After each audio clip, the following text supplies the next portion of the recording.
चलित साधारण निर्वाचन पर प्रार्थीपत्र दाखल चतुर्थ दिवस में सिमुलिया विधानसभा आसन पर कांग्रेस दलर प्रार्थी हिमांशु बेहेरा नामांकन पत्र दाखल करिसेंति। एही परिप्रेक्षी में शताधिक कर्मी और समर्थकों गहन में पटुआर में आसी कांग्रेस प्रार्थी श्री बेहेरा पहुंची अतिरिक्त जिलापाल कार्यालय में निजर प्रस्तावक और समर्थकों गहन में से सिमुलिया निर्वाचन मंडल रिटर्निंग ऑफिसर अतिरिक्त जिलापाल निरंजन बेहेरा निकट में श्री बेहेरा प्रार्थीपत्र दाखल करथिले।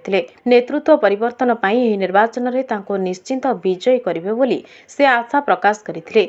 विधानसभा रे प्रतिनिधित्व पाई बालेश्वर को जड़े युव नेतृत्वर आवश्यकता दृष्टि रखी से प्रार्थी होइतबा बेले भ्रष्ट शासनर अंत घटाई परिवर्तन आनिबा पाई कांग्रेस एकमात्र विकल्प बोली श्री बेहेरा कहिथिले। दुर्नीति अत्याचार विरोध में खैरा और सिमुलियावासी विपुल मत दे कांग्रेस दल को विजयी कराइबे बोली से दृढ़ोक्ति प्रकाश करिसेंति। मु कहा प्रतिद्वंदी हिसाब रे नौनी जेतिकी जनसाधारण आम सहित थिले आपण माने जानि पड़थुवे एठी किए प्रतिद्वंदी मु सेइतपय कोनोसी लोकन को हिसाब रे नौनी से माने प्रतिद्वंदी बोली कि आम खैरावासी सिमुलियावासी एथर उचित जवाब देवे तार ज्वलंत उदाहरण आपण रास्ता रे देखि के मुद्दा आपण जानिचंती आम खैरा सिमुलिया रे गुडाय जिंस अछि जोटा कि अनएम्प्लॉयमेंट इज मेन मुद्दा।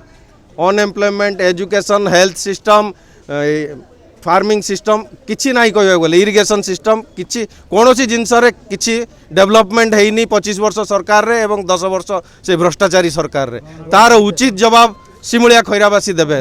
मूड कोन रही कांग्रेस पर देखिले आपण को रास्ता रे देखे देली आपण बालेश्वरवासी समस्त देखिले लोकंकर मोड कोन व्यवधान केते रहिबो एथर कांग्रेस रे व्यवधान विपुल व्यवधान रहिबो। खैरा सिमुलिया को डेवलप करिवार कोन विजन देखिचंती आपण विजन बहुत किछि देखिछि जे 20,000 अनएम्प्लॉयमेंट को एम्प्लॉय करबा मोर प्रथम मुद्दा हबो।